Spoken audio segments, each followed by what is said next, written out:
बिस्मिल्लाहिर्रहमानिर्रहीम। शुरू अल्लाह के नाम से जो बड़ा मेहरबान निहायत रहम करने वाला है। अस्सलामु अलैकुम वरहमतुल्लाहि वबरकातुहू। आप देख रहे हैं cooking with me and my sister. आज हम लाए हैं आपके लिए रेशेदार हलीम की रेसिपी। इसको बनाना है बेहद आसान, बहुत ही इजी और डिलीशियस। हलीम बनाना शुरू करते हैं बिना टाइम वेस्ट किए। हलीम बनाने के लिए हम लेंगे 1 कप चने की दाल, 1 कप लेंगे चावल, 1 कप लेंगे माश की दाल, 1 कप लेंगे मसूर की दाल,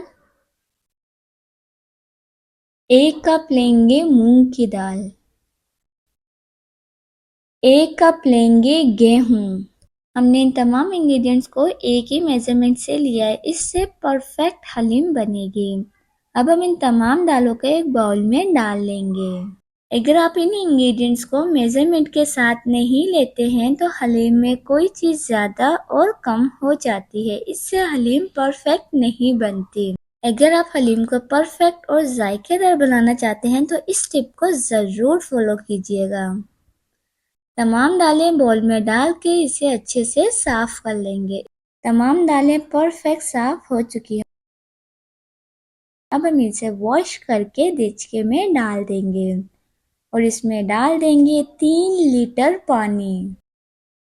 1 टीस्पून डालेंगे रेड चिली पाउडर, 1.5 टीस्पून डालेंगे टर्मरिक पाउडर यानी कि हल्दी पाउडर, और इसे हम पहले हाई फ्लेम पे कर लेंगे। जब इसमें बॉईल आ जाएगा तब हम इसे मीडियम फ्लेम पे रख के इसे पकने देंगे जब तक तमाम दालें बेहतरीन कुक ना हो जाए। इस दौरान रेसिपी अच्छी लगी तो वीडियो को लाइक कर दीजिए, चैनल पे न्यू हैं तो चैनल को सब्सक्राइब कर दीजिए।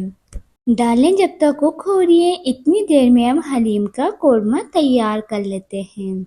हलीम का कोरमा बनाने के लिए हम लेंगे 1 किलो बीफ का गोश्त। आप इसके बदले चिकन या मटन भी ले सकते हैं। अब हम ले लेंगे 1/3 कप तेल और इसमें डाल देंगे गोश्त। साथ में हम इसमें डाल देंगे 1 टेबल स्पून लहसुन अदरक।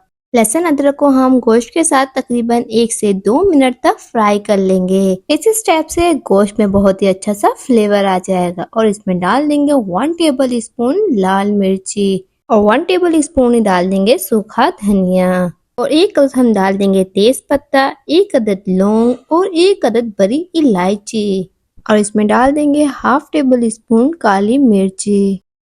और इन तमाम स्पाइसेस को हम गोश्त के साथ अच्छे से मिक्स कर लेंगे और इसमें डाल देंगे 2 ग्लास पानी के, जिसमें गोश्त बहुत ही अच्छे से गल जाए। अब हम गोश्त को कवर करके रख देंगे जब तक गोश्त बहुत ही बेहतरीन सा कुक ना हो जाए, क्योंकि हम जितना अच्छा गोश्त को गलाएंगे उतने ही अच्छे रेशेदार हलीम तैयार होगी। अब इसमें से हम तमाम गरम मसाला निकाल लेंगे और ये देख सकते हैं बोटी भी बहुत ही अच्छे से गल गई है और ये देख सकते हैं तमाम दालें भी बहुत ही बेहतरीन से पक गई हैं। और इसमें डाल देंगे 2 टेबल स्पून नमक और नमक को हम दालों में अच्छे से मिक्स कर लेंगे। और अगर आपके पास हैंड बीटर मौजूद है तो आप इसमें ही दालों को अच्छे से पीस लेंगे। अगर आपके पास हैंड बीटर मौजूद नहीं है तो आप इसे सिंपल ब्लेंडर में डाल के भी पीस सकते हैं। और ये देख सकते हैं हमने तमाम दालों को अच्छे से पीस लिया है। अब इसमें हम जो हमारे गोश्त की ग्रेवी बची थी वो इसमें डाल के अच्छे से मिक्स कर लेंगे और साथ में हमने बोटियों को भी अच्छे से श्रेड कर लिया है, वो भी हम इसमें डाल देंगे और गोश्त को हम दालों के साथ अच्छे से मिक्स कर लेंगे। इस दौरान अगर आपको रेसिपी अच्छी लग रही है तो वीडियो को लाइक कर दीजिए और इसमें डाल देंगे प्याज का तड़का। 1 अदद हमने प्याज लिया था और इसे गोल्डन ब्राउन कर लिया था। अब इसे भी हम हलीम में अच्छे से मिक्स कर लेंगे और ये देख सकते हैं कितनी मज़ेदार रेशेदार हलीम तैयार हो गई है। अब इसे हम एक बाउल में निकाल लेंगे और हलीम को हम गार्निश कर लेंगे ब्राउन प्याज, अदरक, नींबू, हरी मिर्ची और हरा धनिया। तैयार है रेशेदार हलीम। और हलीम को हम सर्व करेंगे नान के साथ। आप सब भी ज़रूर ट्राई कीजिएगा। आई होप कि आपको रेसिपी अच्छी लगी। रेसिपी अच्छी लगी तो वीडियो को लाइक कर दीजिए। चैनल पे न्यू हैं तो चैनल को सब्सक्राइब कर दीजिए। बेल आइकन को दबाना मत भूलिएगा ताकि हमारी हर आने वाली न्यू वीडियो की नोटिफिकेशन आप तक सबसे पहले पहुंच सके।